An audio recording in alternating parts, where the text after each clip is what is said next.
I switched from dealing with a lot of problems at work to working at a candy store with Ben. It was a big change, but I liked it. Before, I was always busy fixing things at my job, but now I was surrounded by sweet treats. Ben's family owned the store, and soon I was helping with the money stuff. Our shop was doing well, and one Monday, Ben greeted me with a smile. Even though there was some tension, his smile made me happy. I mentioned that our sales were up because people loved the new chocolate we had. But Ben seemed a bit bothered. He joked about his mom still thinking he's the best at running the candy store. Then his mom, Linda, came in. She praised Ben but made a little jab at me. I tried to stay calm and just said good morning. Linda hinted that I should leave the business stuff to the experts and focus on helping Ben with the real work.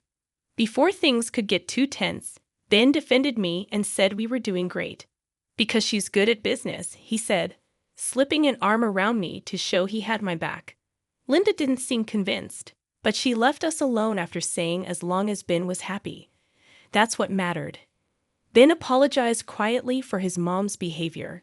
I tried to brush it off, saying it didn't bother me. We focused on running the shop together. Sugar Haven wasn't just a candy store anymore. It was our special place.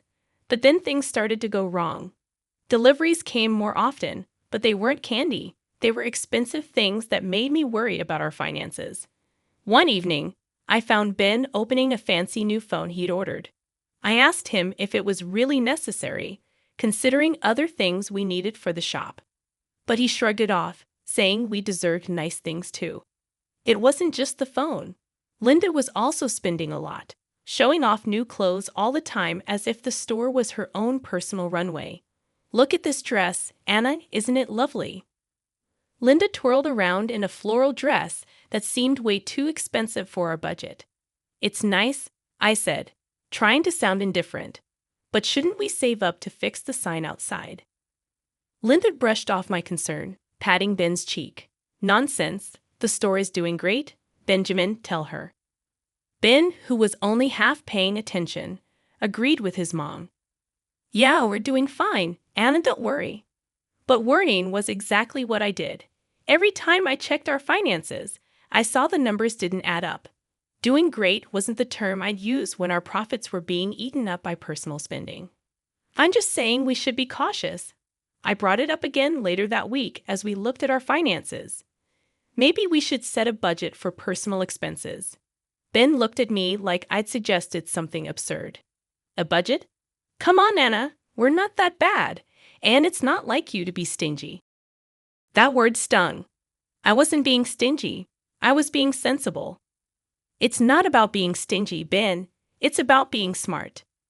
We have to think about the future of Sugar Haven. He didn't seem to hear me, already scrolling through a website for another purchase. You worry too much, he said, half distracted. It'll all work out. Things took a turn when Linda decided to bring in extra help. It was a Tuesday, our inventory day, and I was knee-deep in organizing candy jars when she walked in with a girl who couldn't have been older than 20. Anna, this is Tessa, Linda announced proudly. Tessa, dear, this is Anna, my son's assistant. I straightened up, wiping my hands on my apron.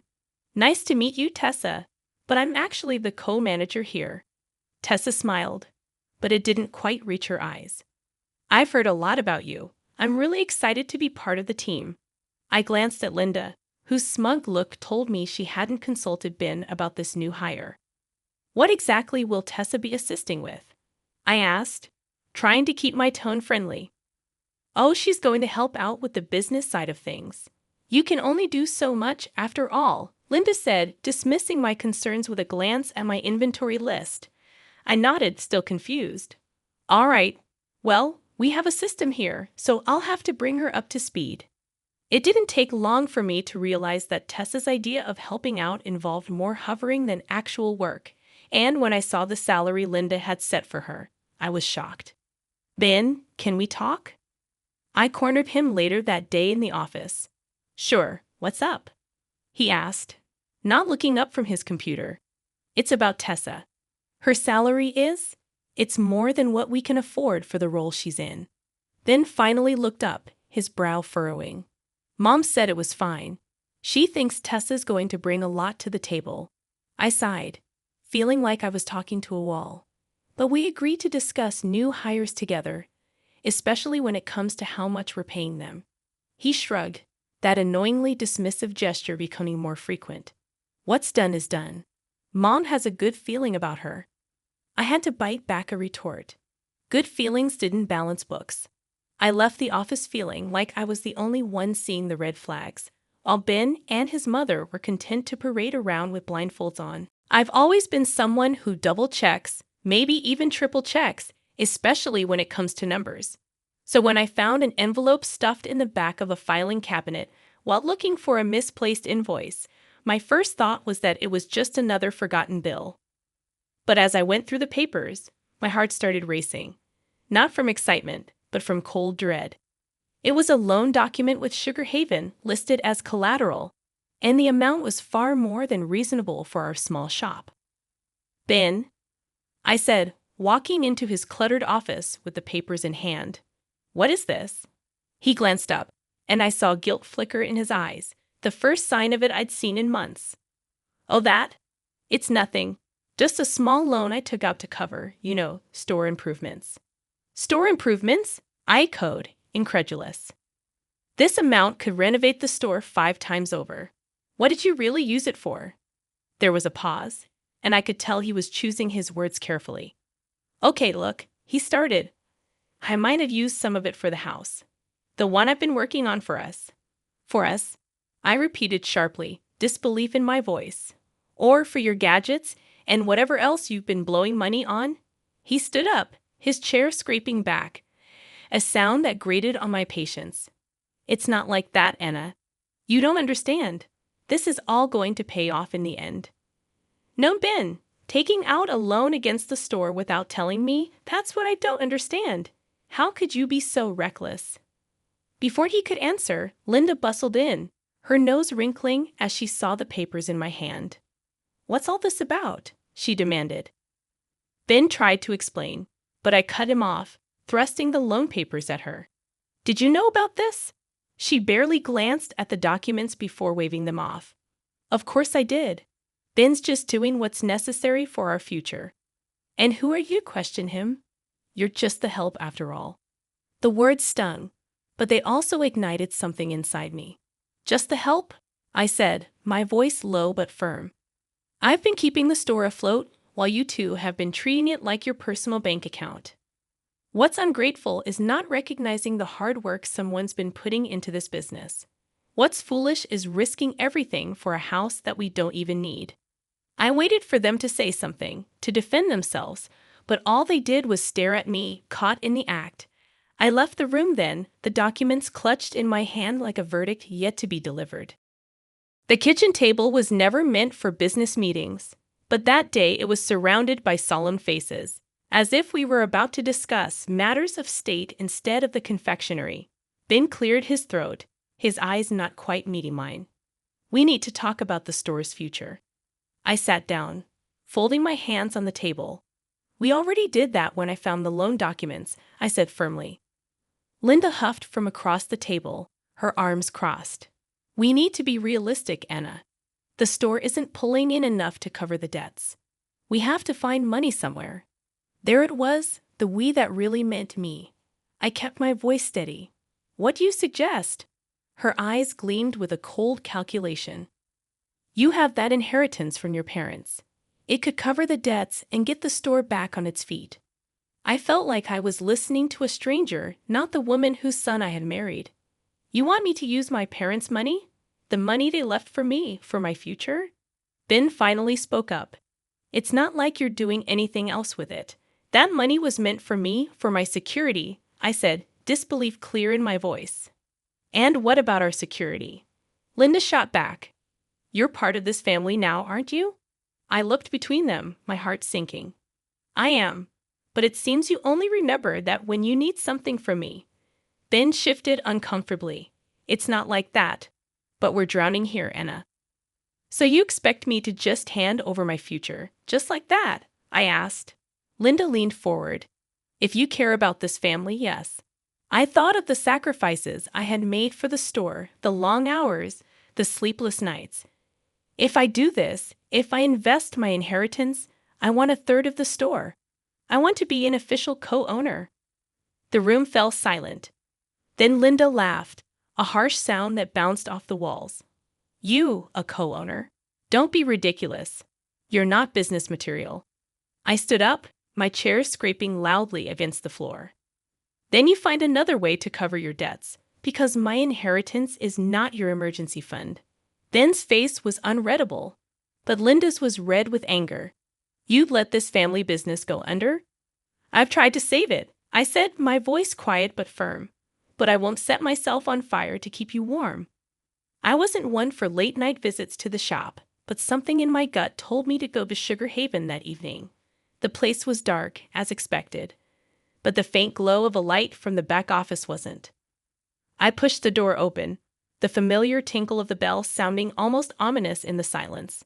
The sweet scent of confectionery, which usually comforted me, now felt heavy, loaded with the scent of betrayal. As I walked towards the back, the murmurs from the office grew clearer, and then I saw them, through the partly open door. Ben, with his arms around the new assistant Tessa, who giggled at something he whispered in her ear. I pushed the door open fully, and they sprang apart, their expressions turning from shock to guilt within seconds. Anna, Ben stammered, straightening his shirt. What are you? It's not what it looks like. I crossed my arms, feeling a cold calm settle over me. Really? Because it looks like I just caught my husband with his arms around another woman. Tessa was smoothing her hair back, looking anywhere but at me. We were just going over inventory at midnight with the inventory in your arms, I said, my tone dry. Ben's eyes were pleading now. Anna, please, you're blowing this out of proportion. I laughed, short and humorless. Am I? Because from where I'm standing, it looks pretty clear to me. He took a step towards me, and I held up a hand. Save it, Ben. I don't know what's worse, the cheating or the pathetic lies. Tessa finally spoke up, her voice small. I'm sorry, Anna. I didn't mean for any of this to happen. I looked at her, really looked at her, young, naive, and caught in the web of a man who couldn't take responsibility for his actions. You should be. And you should also be looking for another job. Ben's protest was immediate. You can't fire her for this. I turned to him, my resolve steeling. I can, and I will. And I'll be looking for a good lawyer in the morning. His face paled. Anna, please, let's talk about this. There's nothing to talk about, I said, cutting him off. You've made your choices. Now you get to live with them. I didn't wait for his response. I walked out of there with my head held high, the sound of Ben calling after me fading into the background. The morning after I caught Ben was bright, a stark contrast to the mood in our home. I'd spent the night at my own place, the one I kept as a rental property. As I sat at the kitchen table, my phone buzzed with a message from Ben. I considered not even reading it. But curiosity got the better of me. It was a photo of a bank letter addressed to Ben, with the words "Final Notice, Immediate Repayment Required," standing out beneath it. He typed a message, "We need to talk. This is serious." I typed back a simple, "On my way," and got ready to face the music. When I arrived at the confectionery, Ben and Linda were already there, pacing like caged animals. Linda spotted me first, and her expression soured. Decided to show up, did you? She snapped as I walked in. I nodded, holding her gaze. You wanted to talk. Ben held out the letter to me. The bank's coming down hard. We could lose everything. I scanned the letter, the numbers not surprising me but still making my stomach turn. So what's your plan? Linda's plan was apparently to glare daggers at me. We wouldn't be in this mess if you just helped us when we asked. Ignoring her, I addressed Ben. What are you going to do? He ran a hand through his hair, looking defeated. I thought you could pay it off with your inheritance. My laugh was bitter. And I told you, I'm not doing that without a stake in the business. Linda stepped forward. You're being unreasonable, Anna. This is a family business. I met her challenge with a calm I didn't feel. And where was this family when your son was spending money we don't have and hiring his friends for fun? Ben started to say something but stopped, his eyes dropping to the floor. You don't get to play the family card. Only when it suits you, I continued. We'll figure something else out, then, Ben muttered. You'll have to, I agreed. Then Linda did something unexpected. She smiled, but it wasn't pleasant. Fine, but if you're not going to help, then you're out. We'll manage without you. You're fired. I stared at her, letting the silence stretch out before I matched her smile with my own. Okay, their surprise was almost comical. Just like that? Ben asked, his voice incredulous. Just like that, I confirmed. But I want you to know, I took photos of you and Tessa. I have records of all the money you've wasted. If you think you can fire me and sweep all this under the rug, you're wrong. Linda's smile vanished. You wouldn't dare. Oh, but I would. And when I leave, I'm taking all my hard work with me. You can explain to the bank why the business is about to tank without the person who was actually running it. Months had passed since I last set foot in Sugar Haven, and life had taken on a new kind of normal. The crisp sound of papers, the hum of focused conversations, and the sight of a crisis managed and resolved, these had replaced the scent of sugar and spice. I sat in my new office, a stark contrast to the confectioner's back room. When my phone rang, I glanced at the caller ID. It was Claire, a former employee at the shop, and the only one I still talked to. Hey Claire, what's up? I greeted with a hint of caution. News about Sugar Haven always carried a tint of the past. You haven't heard.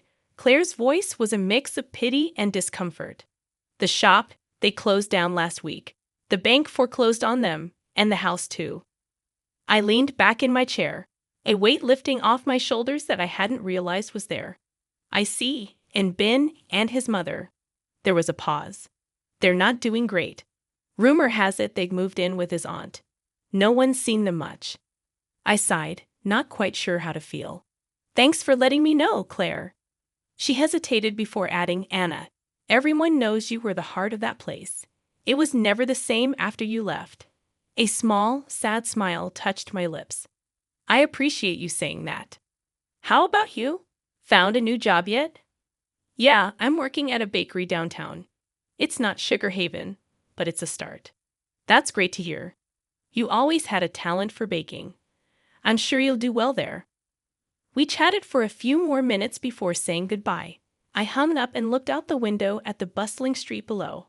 There was a knock at my door, and my assistant peeked in. Your 3 o'clock is here, Anna.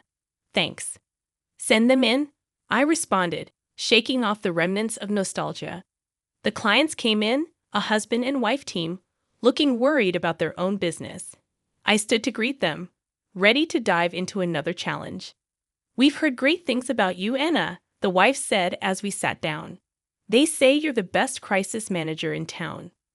I smiled, the title sitting comfortably with me. I'll do my best to live up to that reputation. Now, tell me about your business, and let's see how we can turn things around. As they spoke, I listened, already forming strategies in my mind. This was my world now, where every problem had a solution, and every crisis was an opportunity. The meeting stretched on, the client's initial anxiety giving way to hopeful smiles as we discussed possibilities. They left with a renewed sense of purpose, and I turned back to my desk, my heart lighter than it had been in a long time. In the end, I realized that sometimes the sweetest outcomes come after the most bitter trials, and the future was mine to create, one careful step at a time.